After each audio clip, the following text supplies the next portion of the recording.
Hi guys! On this video naman ay pupunta tayo sa pangalawang exercises na ating gagawin para masanay yung ating kamay sa pagdodrawing.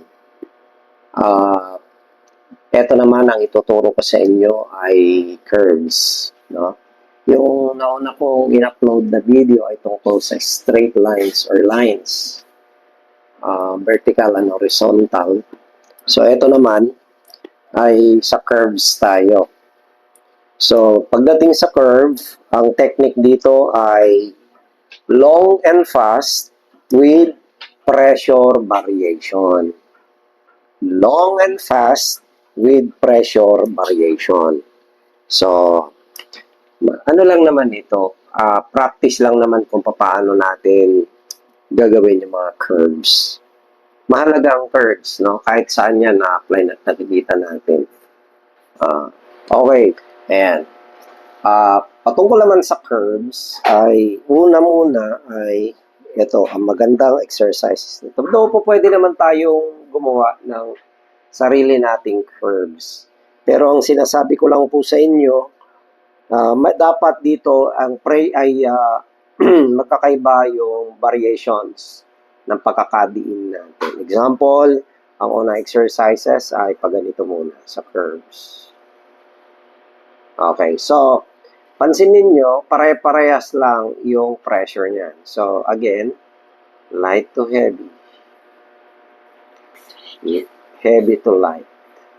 Light to heavy. Light to heavy. Light to heavy. Ganon din sa kabila, heavy. No, light para light to heavy. Light to heavy. Light to heavy. Ganun lang. Pahaba ng pahaba po pwede nyo gawin. Okay, baliktarin ninyo. Ayan. Heavy to light naman. The next is yung variation naman ng direction, no?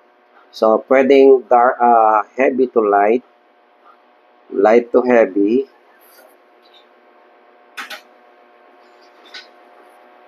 and heavy to light muna, heavy to light, heavy to light. The next is light to heavy.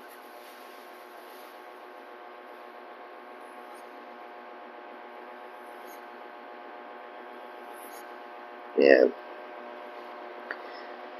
Pwede rin naman light siya, heavy, light. Light, heavy, light. Yeah.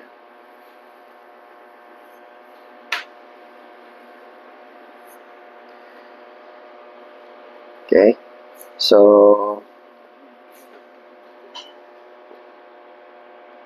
depende sa gusto ninyong practice, no? Pwede nyo naman paghaluin yung straight lines na may curves. Example,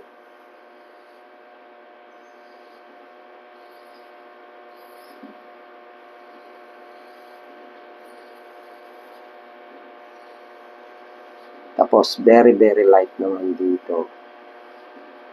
Ayan. Straight horizontal lines.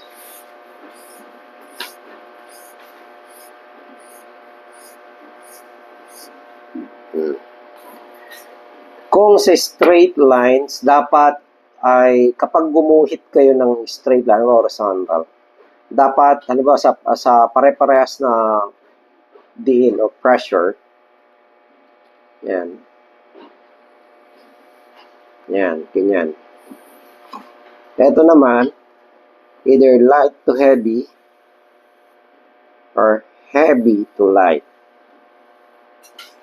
Yan ang curves. So, pwede nyo practicein sa iba't ibang gusto nyo na